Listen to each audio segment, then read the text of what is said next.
I think also because like she's like very small, and I think if she didn't act like that, I think she would be like people would think to take advantage of her. I think that's also like a reason, like you said, a defense mechanism.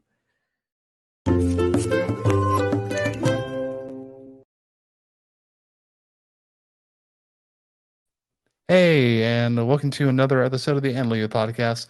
My name is Josh, and it has been an eventful weekend. Well, the past 2 days, we did a whole house cleaning downstairs. We got a food sale, which Becca is really excited about, aren't you, Becca? Yes, I am very excited. One of my friends, I went to brunch with her last weekend, and she was telling me about this food saver. And I was like, "What are you talking about?" She's like, "Oh, it's a vacuum sealer." I was like, "Oh, yeah, I've heard of I know what vacuum sealer is. I don't have one." And she was like, "Oh my gosh, this is what I do to like meal prep everything." And I was like, "You know what? We do so much of that like it makes sense." So I bought one and I'm excited.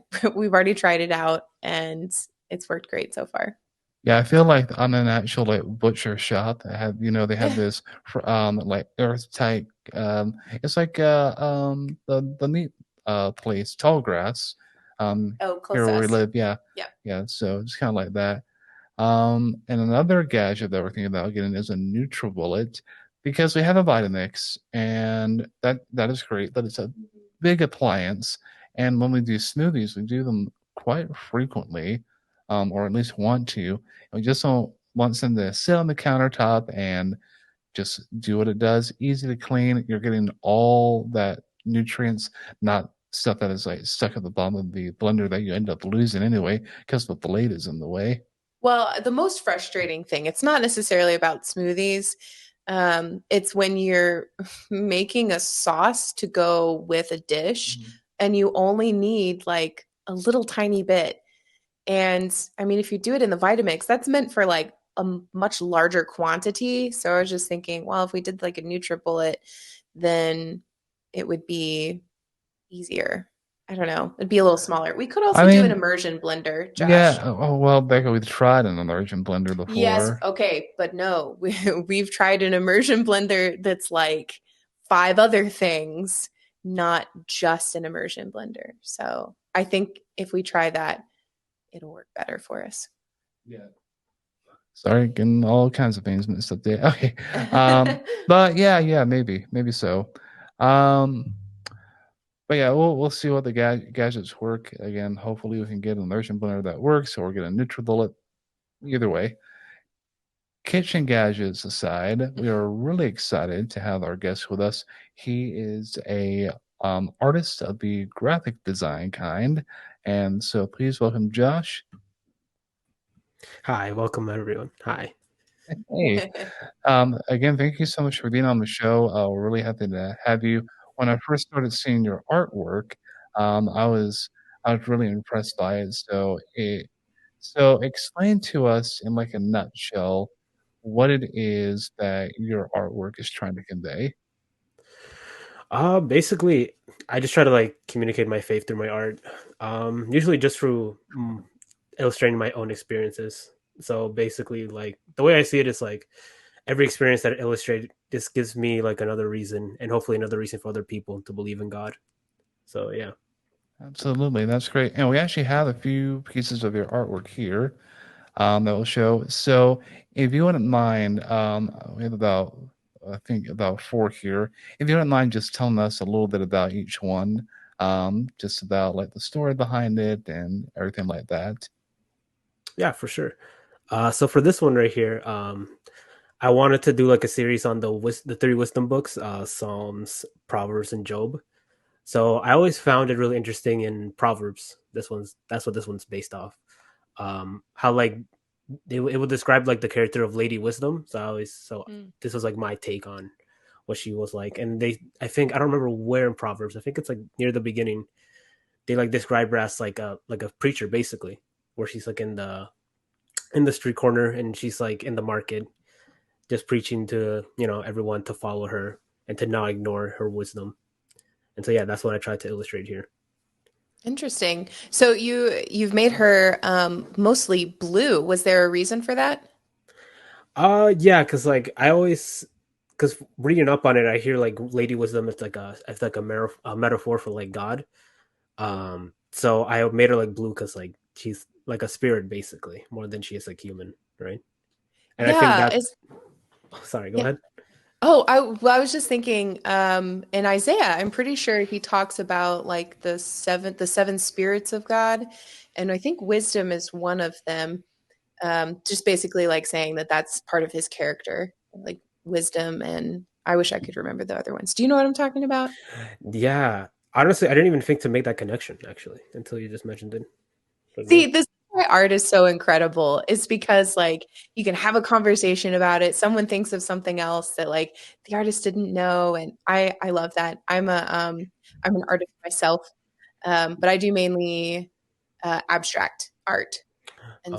so yeah, and I love abstract because I can just use color and texture to put my heart on canvas, and then just when people ask me, what do you think it is?" I'm like, "I honestly don't know." What do you think? It's their connection that makes a difference, I think. Yeah, exactly, for sure. Wonderful. We'll go on to the next one. I really liked this one just because of the whole imagery and everything. Yeah, thank you. For that one, that was because what I go like I want to strive for this year is that I definitely want to like peer behind. I want people to peer behind to see me how I am as a person and like seeing the person behind the art. So, but the thing is like at least with social media, it's like you're very much catered over to showing the best parts of yourself. So it can be kind of painful to like to some people to just to be able to be so open about like the Yeah, worst parts of yourself. So that's what I was trying to portray here. That it's like it's painful for me to be honest. So that's why it is the imagery of blood. But I hope that is it can be like a light of sorts. absolutely, absolutely. That's fantastic. Um, okay, I think there's one more after this one. So I think I can kind of tell with this one. But go ahead. Yeah. So this one's supposed to represent the temptation of lust. Mm. I think that was like the best way I could describe it. Uh, so yeah, pretty self-explanatory, I think. Yeah, certainly. Yeah. All right, and then we have this one titled "The Black Sheep." Yeah. So it goes based off like how all Christians are like the Lord's sheep because he's the shepherd. But I think when it comes to being sheep, I think everyone expects everyone to act in a very similar way. Yeah. So when there's like a Christian that like does something that you wouldn't normally expect Christians to do, like they're very ostracized in the community. So I wanted those people specifically to know that like even if like you're not like the rest of the the Lord's sheep, you're still equally as loved from the Hmm. Lord. I love that. What a great message. Because Thank you. yeah, it's I don't know. We can feel like a bunch of misfits a lot of times, and we tend to hold that in. Like, well, I'm just not like everybody else, and how could I ever be loved the same as that person who's got their life together? But what you don't realize is that they probably don't have their life together. Yeah, But yeah, everyone's loved. That's awesome. thank you. Right. Well, we certainly enjoy seeing those works of art. Now, we're going to go ahead and have our audience get to know you a little bit better just through some interview questions. So, Rebecca, if you'll take it away. Yeah, the first thing we wanted to know, now that we've gotten to know a little bit about your art, was just kind of your background. How did you grow up? How did you become a Christian?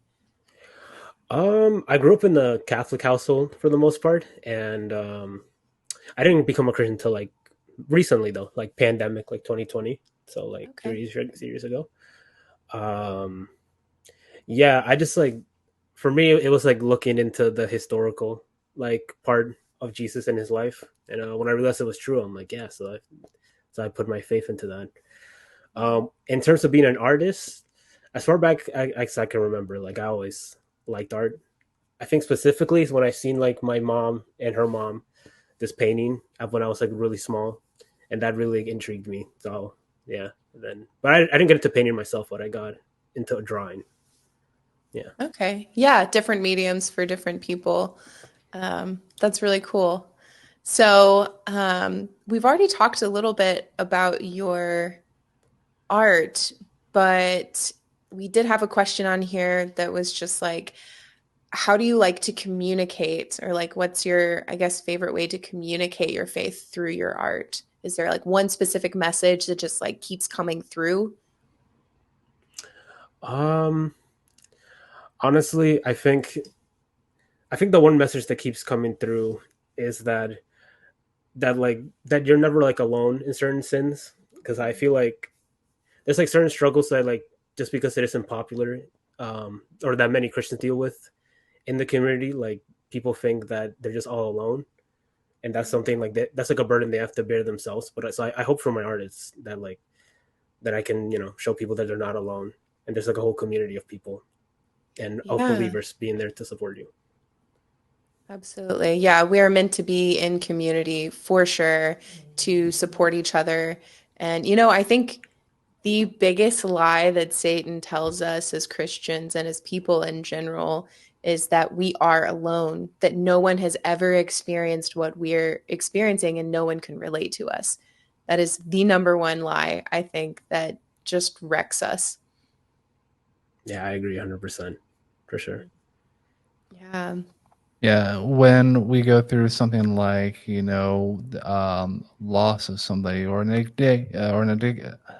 addiction, anything like that, Satan is right there saying, "Hey, no, you can't tell me. They just keep it to yourself. No, they should understand," and that is the whole direct opposite of what we need to do when we need to be in community with one another. We have brothers and sisters to help lift us up and encourage and walk through it, not just ignore it.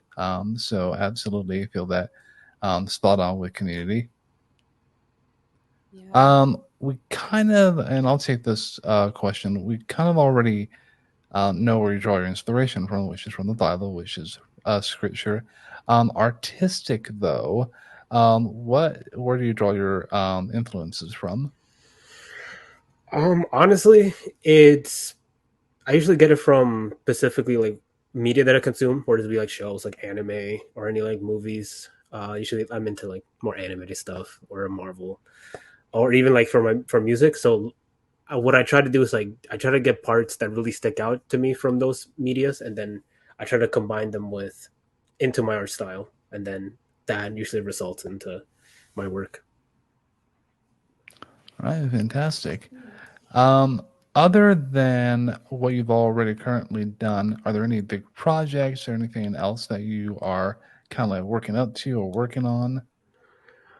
Yeah, I'm like in the very very early phases of creating a comic, so I'm still trying to figure out like what the story is and what direction to take in.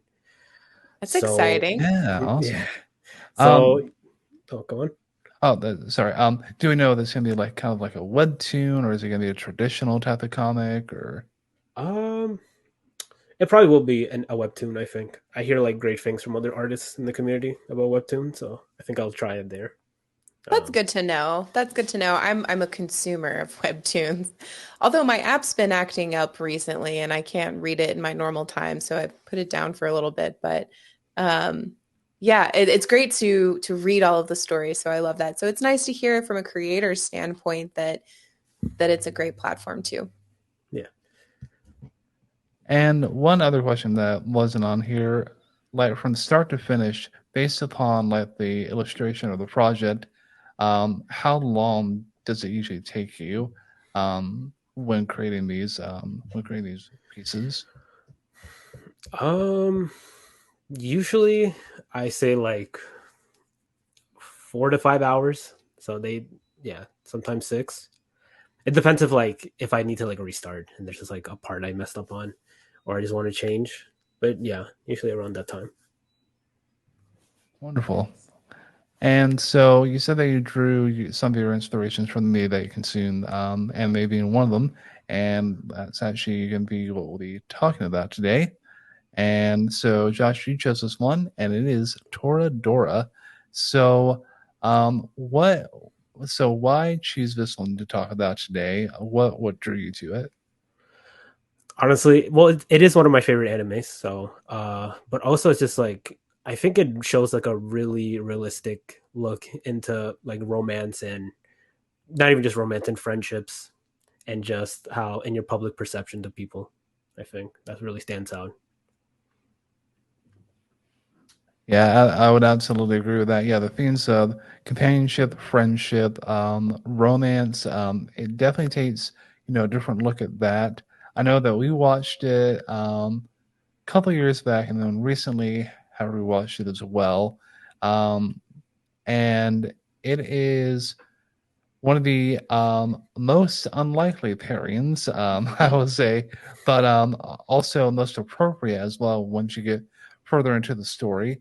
So, for those of you listening and watching who have never seen or heard of Toradora, it is around a group of characters, but two main characters, Ryuji and Taiga, and I'll use that name for the female protagonist, and they're both at very different stages. Taiga is very pint-sized, but she's very tough, and so she kind of like wards people off a bit. Ryuji just has a look about him that people don't want to interact with him, and he's also focused on just going through school. While his mom is also, well, his mom is a totally other story, but just going through and supporting him. But there comes a point in the series that there begins to be some friendships, forming some romantic interest between Taiga and Ryuji, kind of a little bit earlier than I thought. Now they are in high school, yes, yes, because they were talking about like college applications in one particular moment. Now, with looking at like companionships and friendships, Ryuji is kind of like, I guess, the taking the lead on this a little bit, because Taiga has all these things where, well, except for Minori, who's like her best friend, and there's a few different like love triangles. Now, Josh, you have it explained out here, like the different relationships and everything like that. So if you wouldn't mind just kind of, going down and explaining kind of like the different, companionships and friendships that we have in this series. Yeah, yeah, I'll try my best. So yeah, so like you said, like there's a lot of love triangles. I even had like a friend tell me that like he could even consider this like a harem, but I wouldn't go that far. But so the main friendship slash relationship that this show focuses on is between Taiga and Ryuji. So they're basically trying to set each other up with each other's best friend. So because Ryuji has feelings for Minorin and Taiga has feelings for Kitamura, but they're also best friends of Taiga and Ryuji respectively. Um, so that's like the main relationships for the start of it, and then Amin comes in later as like a friend of Kitamura, and but she also likes Ryuji, uh, which is that's revealed near the end of the story. So I think those are the main relationships. I think. And one main theme that we see throughout all of this series is people are like hiding the worst parts of themselves or not being true to themselves. So that's the main theme for this episode is being true to yourself, because we have Taiga who acts all tough, but she wants, friendship, she wants companionship, she wants a relationship, she wants to feel loving, give love and have loved. Um, but also Riji, while he may not, he wants that relationship with Minori, at the start, but his feelings kind of develop a little bit more towards Taiga as we go through this whole story. But one thing that I think it was Ami that who was and again, I may be wrong on this, but Kitamura had confessed his love, and there's this whole big fight scene between, I think, Ami and Taiga, where Ami didn't give like a real answer to Kitamura, basically just blew him off, and it's because that she knew what was at stake, thinking with his heart instead of his mind. He had all these things going for him, and the reason that she didn't want to accept his confession or start a relationship with Kitamura is because he would throw all that away at the drop of the hat. Again, kind of hiding yourself for the benefit of others. So you kept saying Kitamura. I think you mean Ryuji. I don't know. I think he's talking about no, there's another character that looks like Ami. I think her name is Shimori. Shimori, that's right. It's the upperclassman. It's like the president. Yes. Yeah. Right. They look very similar. So got it. But Rebecca, wouldn't you say that that's true? Like they're hiding in order to like protect themselves, protect others as well, because they know what their ultimate goal is trying to accomplish. Yeah, they're very thoughtful. I will say all of the characters seem to be very thoughtful and mindful of others, which is great, except when it comes at the cost of being true to yourself and who you are. I mean, you gotta be true to who you are, or else you're gonna be miserable. You can't people please forever, or else you'll never get what you actually want. And it's okay to say that what you actually want. You don't have to be. It's not selfish necessarily. Yeah, like we found at the very end, of course, when Taiga and Ryuji finally make their confession. My goodness, took them forever. But Taiga didn't want to accept it because she knew that, I think, was it Minori? Yeah. She finally started liking, I don't know, it was all confusing. Who likes who? Anyway, they wanted everyone to be happy and no one's true to themselves. But yeah. And Josh, for you, again, we have all these characters, being thoughtful, which is, again, it's great. Little peculiar for high school students because everybody's trying to figure out things for themselves, which we also see in this series. But for you, do you relate to any one particular character, in the series? Like, picture you back in high school. Who would you relate to more? That's hard. That is a hard question. Ooh, probably Ryuji. I think it's because like I was like very dense socially in high school. Like I just like didn't understand like messages. So I think that's also why their confession took so long till the end. It's just because they didn't like Ryuji like didn't see any like clear hidden messages that any of the girls were saying or had towards them. That sounds like another character in one of the shows that we're watching, but I cannot remember the name of the show, and that's horrible. Josh, do you know what I'm talking about? Very dense character. I know. Well, we've watched so many that have that sort of character. There's one that like continues to go on, and this is like we just finished season 2, and still nothing has happened. You're like, just say something already. I don't know. I'm not giving you any information. Are you? Izaki-chan wants to hang out. Yes. Oh my gosh. Yes. That's what it is. Yeah. Oh, yeah, that one. Man, just say you like each other already. I mean, I like the slow burn relationships, but man, that one's very slow. But going back to Toradora, for this one, again, we have the unlikely pairing, as I mentioned before, which is between Taiga and Ryuji. But it also works in a way because Taiga refers to Ryuji as like the dragon. Yeah.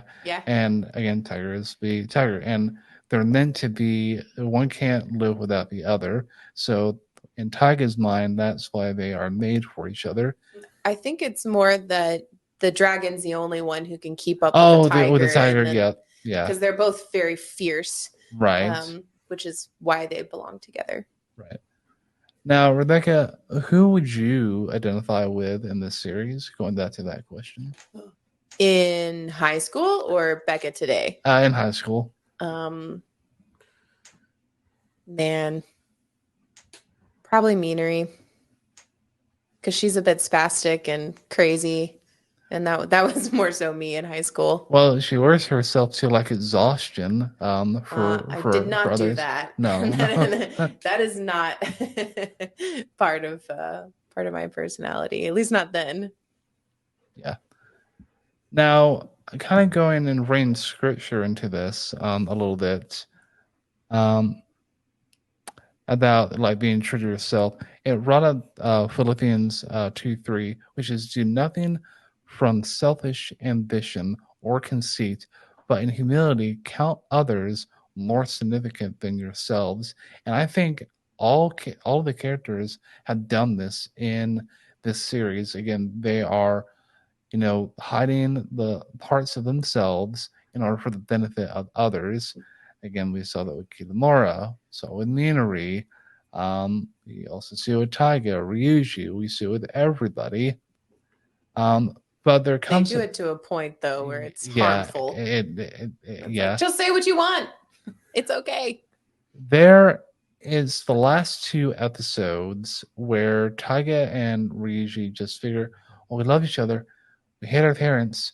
We got to run away, and we'll be 18 soon. We'll be considered adults, and just this fantastical idea is like, and like us now, run away in a little. It's like, okay, kids, don't do that. not sound advice, but it allows them to come back and then those relationships a little bit. Well, I'm not sure about Taiga and her mom, but definitely Ryuji and his mom. That was the end, though, of the series. Is that Taiga decided that because Ryuji could patch things up with his mom and grandparents, and all of that could be restored.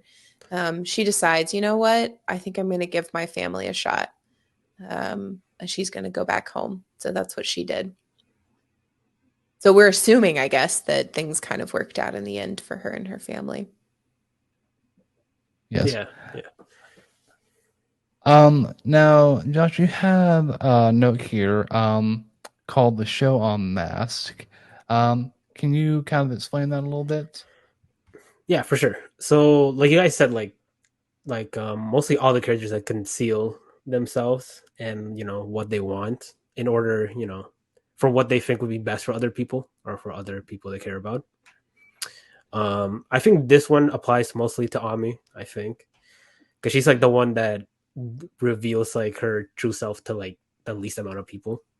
Like, so like for most of the high school, most of the like the other side characters like only know her for like her airhead personality.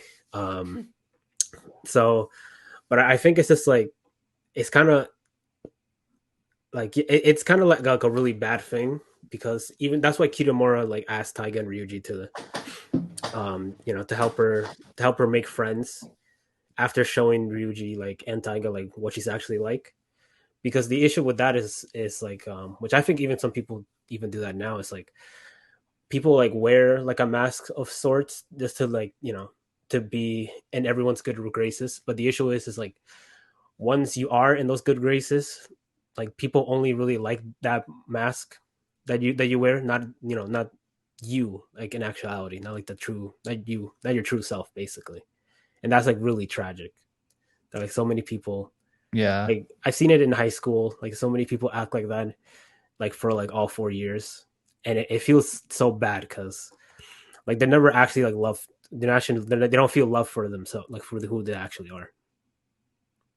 Oh, absolutely. Yeah, I think I saw a lot of people that way in high school, that they didn't love themselves enough, so they wanted to put on a different persona to hide the worst parts of them. And it was, as you said, it's just a mask that they're wearing so that, hey, I don't love myself enough to show others the true me, so I'm going to take on this other persona. So I'm still myself, but nobody's going to get to know the real me. And I think it's kind of like a defense mechanism in a way, where it's what we talked about earlier, where the enemy's trying to get in and saying, "Hey, this isn't a great part of you. Nobody's going to like this part of you. This has happened in the past. People didn't like you because of this and that," and so they mask and hide these parts of themselves because they don't want to get hurt again. Again, putting on that persona, wearing that mask, so that um, so that nobody needs to know or has access to that part, that inner parts of them. And as you said, again, it's very tragic. It's very sad, because people should love who they are, and the qualities that they have.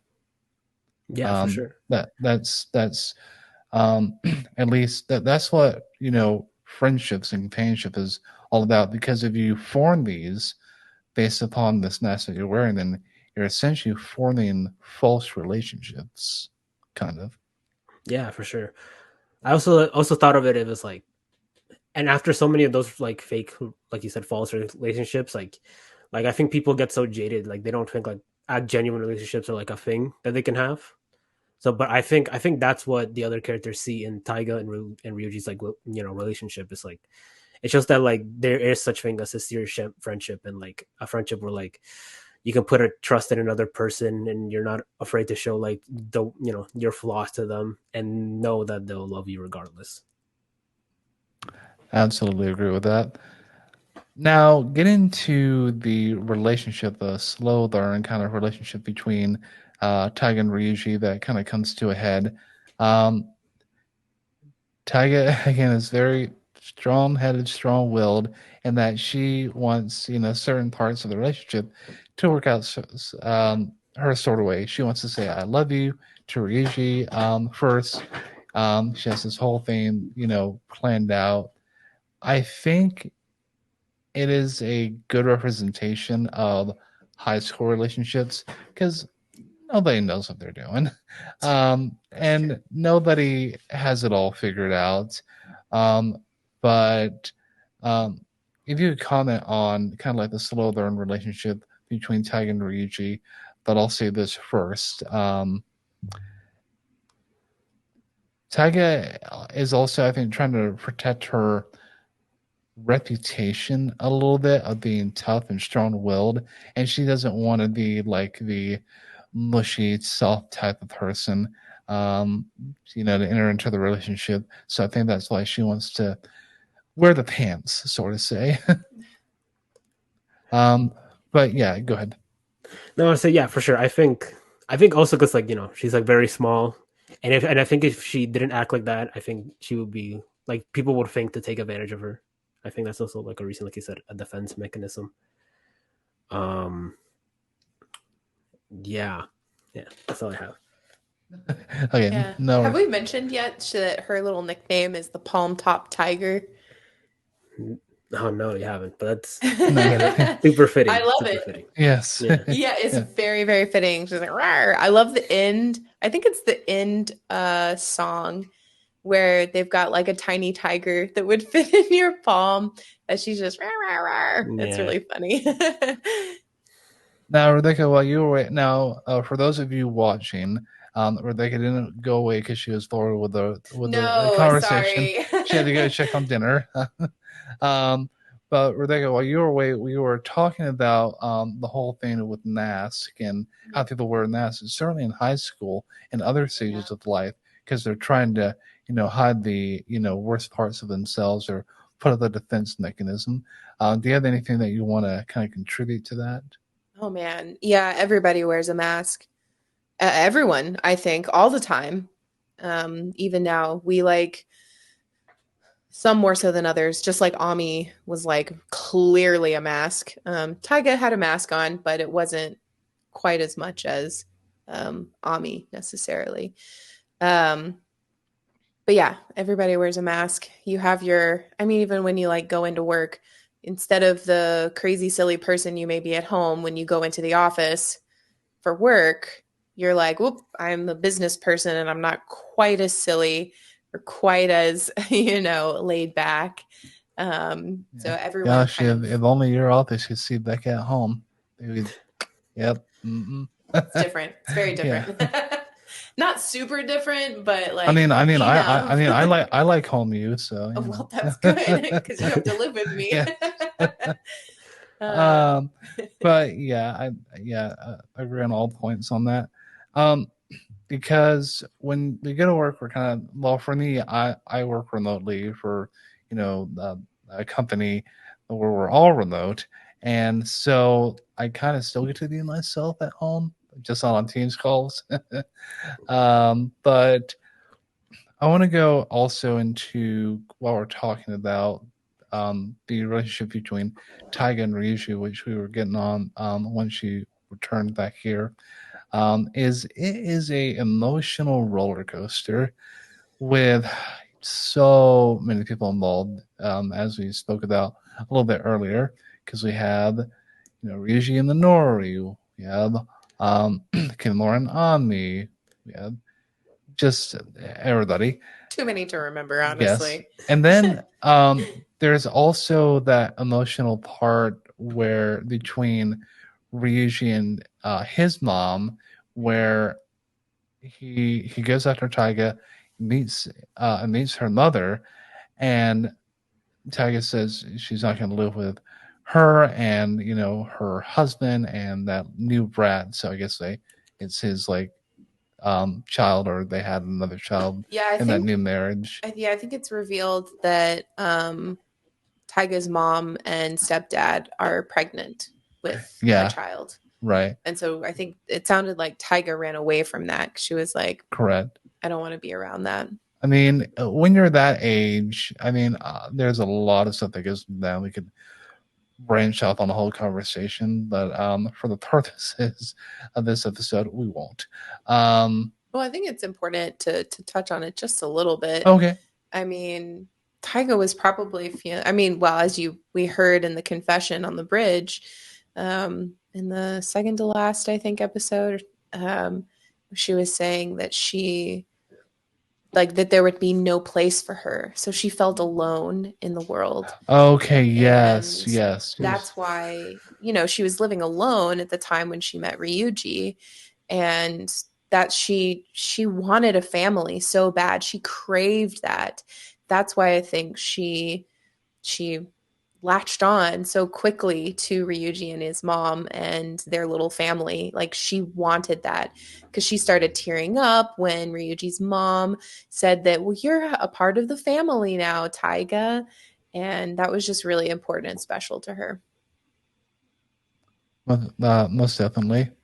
Yeah. And to have that inviting nature of like, when you realize, oh, I'm actually, wanted, I have a place here.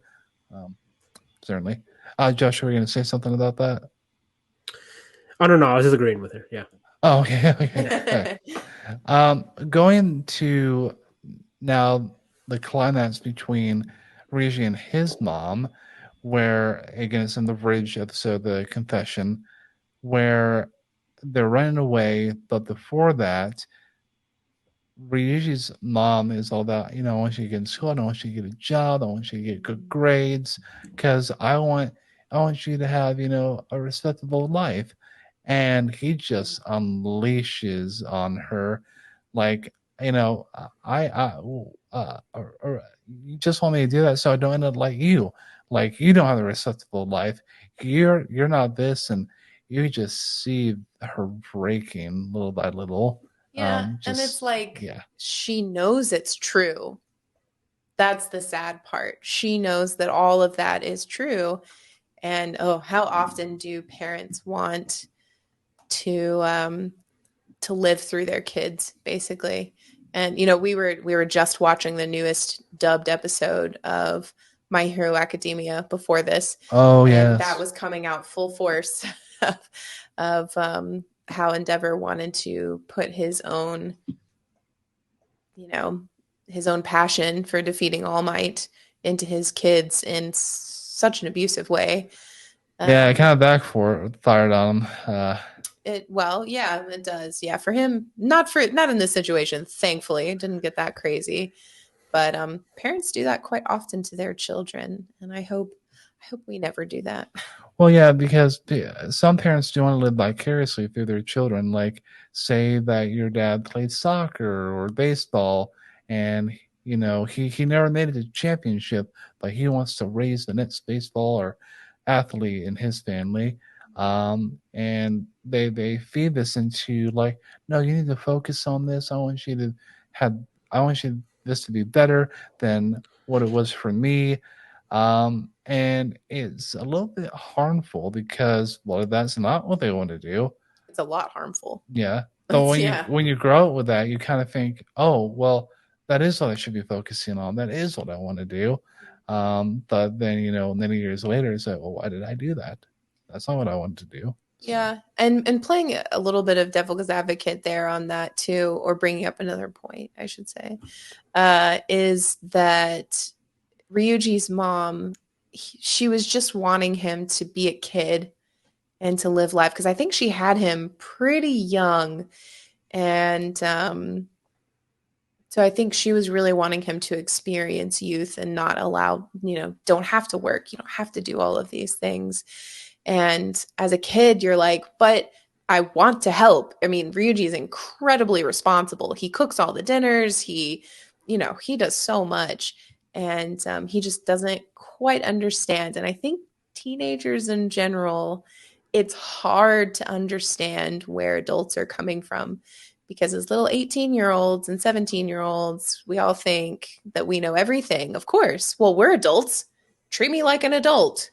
And it's like, you are an adult, yes, but you don't have the kind of life experience that a 30-year-old has. And that's just part of life. And that's hard. And you just can't see that until you get to that point. Most definitely. Now, Josh, you have another point here, which I think is great. It kind of goes into like the last little bit of the last episode. And that's where Taiga and Ryuji are both speaking simultaneously, like there's something in this world that can't be seen, and that everybody is looking for. And I think you put it perfectly here, where we're trying to, when we're talking about the intruder ourselves, and people are thinking, I need to wear this mask, I need to hide. Somebody has already accepted the worst parts of you. Somebody has already seen like the mess that you're in, the junk that you've been through, the addictions you have, everything. And that person is, Jesus Christ. You don't need to wear a mask with him. You don't need to hide from him. There is so much. He's already know what you're gonna do, what you've done, and yet he still accepts you and loves you and wants to have a relationship with you, not this other persona, but the true you. Yeah. Go ahead. Yeah, no, I want to say, yeah, like even if we wanted to hide ourselves from God, like he's seen like every part of us, like every thought and every word and every action we've done in our lives. And I think it's like, yeah, it's just really amazing just to think about, especially like, yeah, especially the things like people would think like, yeah, I'm bringing this to the grave, like no one's ever gonna know about this part of my life. But like even that, we would think like the worst part of our lives, like if someone saw that, it'd be over for us. God has God saw that, and He still chose to die for us. I think it's really amazing. Yeah, while we were still sinners, he chose to die on the cross for us and be raised to life again. And yeah, that's amazing. Yeah, it's honestly a remembrance that we should do, do, that we should be thankful daily, not just on Easter, which is the main, where everybody hears it. But I yeah, think that's part of communion. well, yeah.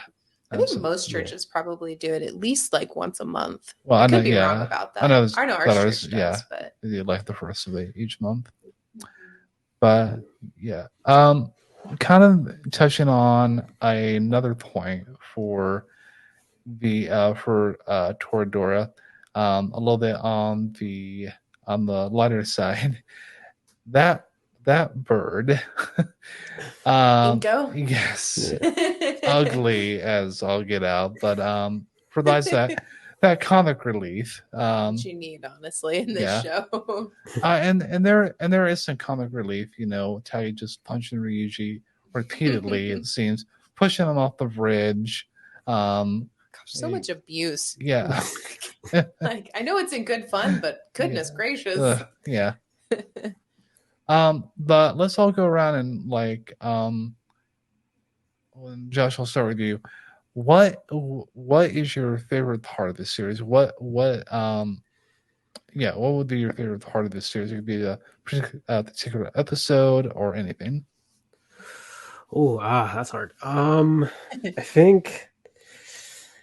think probably the Christmas party episode. I think like where Ryuji comes in as like the Santa bear. It was just like the way it like ends off, with like him getting like stiff armed. I don't know. It was really good. I think it's definitely like the climax of the show. I think for sure. Yeah, that Christmas episode is one of the best Christmas episodes of any anime, if not the best Christmas episode of animes. Well, I don't know. I mean, My Santa. Gosh. I'm joking. Rebecca? Well, first of all, we were talking about Inko earlier, and I was convinced that he was going to die at the end of the series, and that when he was trying to say his name, Inko, I was like, he's just gonna collapse, and that's gonna be it. He's dead.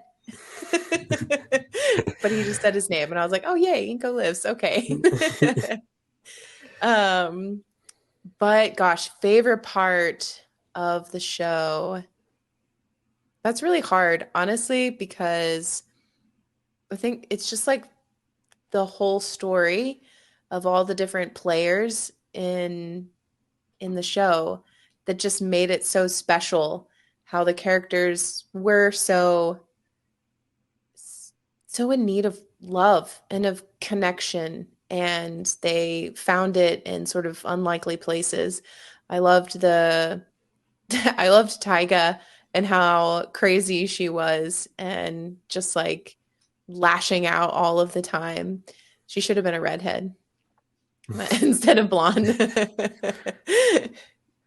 But yeah, gonna get that fiery personality. She definitely did. Kind of going back with what you said, Rebecca. Again, the whole series, loved it.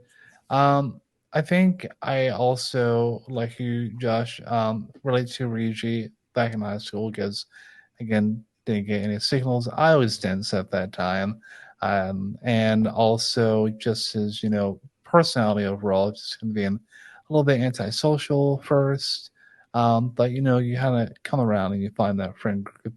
I just love the dynamic between all the characters, and how Minori says in the episode where Taiga and Ryuji are going to run away, she's like, you know what? I don't agree with this, but if you think that's what is right, then we're here to help you.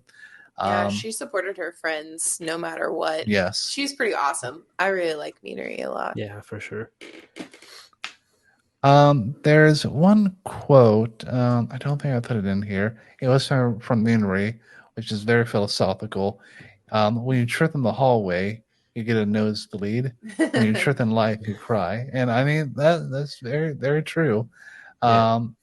I mean, you do cry. You are sad that for like truths in life, whether it be something tragic in the family or something, job loss, whatever it might be.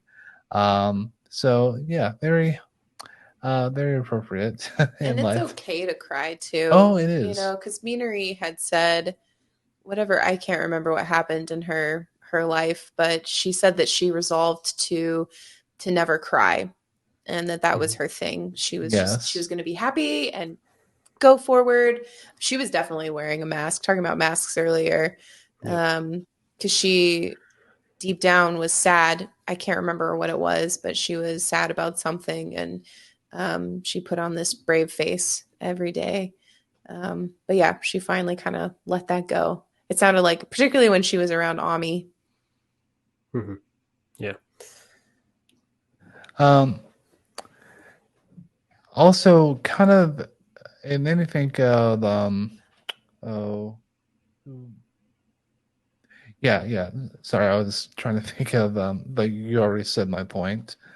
So going back, sorry about that. So yeah, a lot of great aspects to this anime. We would definitely recommend it. It's a one season, 24 I episodes, think it right? was one of It's those that was like 25. 26, 20, Oh, 25, 20, 20, yeah, yeah, yeah. yeah, something like yeah. that. It's not like the ones that are like, gosh, like something crazy like 23 or 21. That always frustrates me. I shouldn't, but like for whatever reason, it's like anime and K dramas. They follow a formula.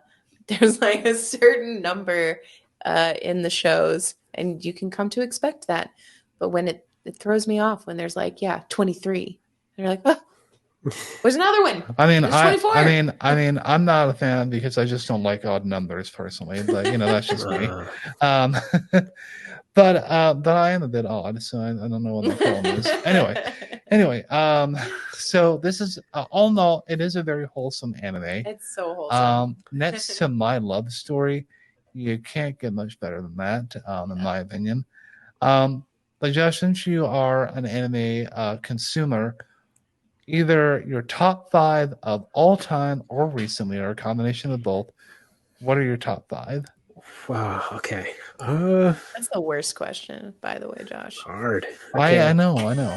But yeah, I think I got it. Okay. I think no, I can't give an order. I can't do it.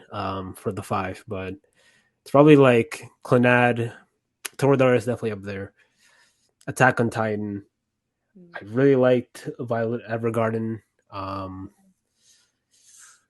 Let's figure out what number 5 would be. Probably Your Lie in April, I think. Oh, yes. All good. All All very, good all very ones. good. Yes. Clanad, and I think we talked about this a little bit on the show before, quite a few times.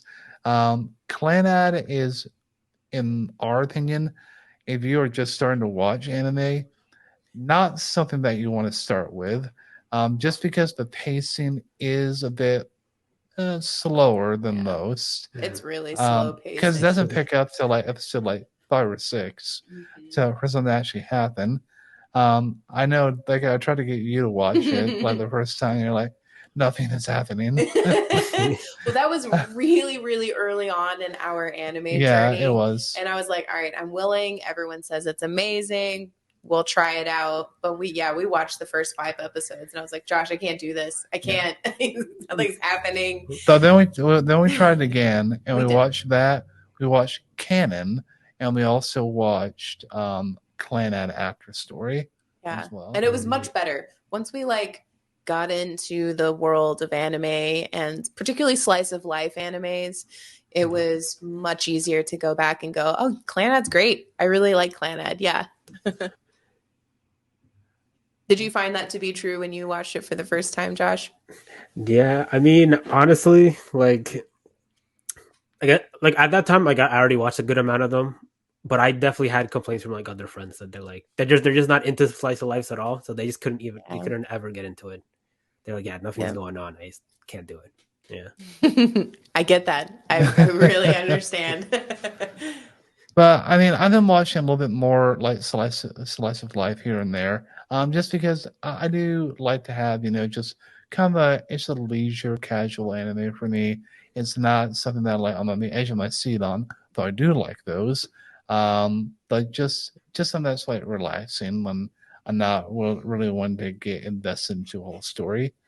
But yeah. Well, I think that about wraps it up for Toradora. As we said previously, we would definitely recommend this. It is a good romantic companionship, friendship drama, very wholesome. It is available on Crunchyroll and I think on Netflix as well for those of you who consume I think it is, yeah. anime Yeah, that way. it's on Netflix. Yeah. All right. And we want to also thank Josh for being on our show today. And go check out his artwork. It is wonderful. Josh, if those of you, those who want to follow you, keep up what you're doing, how can they find you? I'm on Instagram mostly. I'm on at Another Christian artist. Yeah, that's my tag. I haven't expanded to other social medias yet, but I'm planning to. So yeah. Yes. Instagram's where I'm most active. Yeah. Yeah, well, that's the same area where we're kind of most active. We're trying to get better about Twitter and all that stuff. Um, Definitely invest in a good social media manager is all I can say. Like an app or whatnot, definitely helps. But other than that, we hope you all have had a great week. We're going to be coming at it again next week with our redemptive analogies, talking about more animation. As you hear in the opening of our podcast, we discuss everything from Disney to Naruto. And so once again, keep those halos shiny and stay holy, my friends.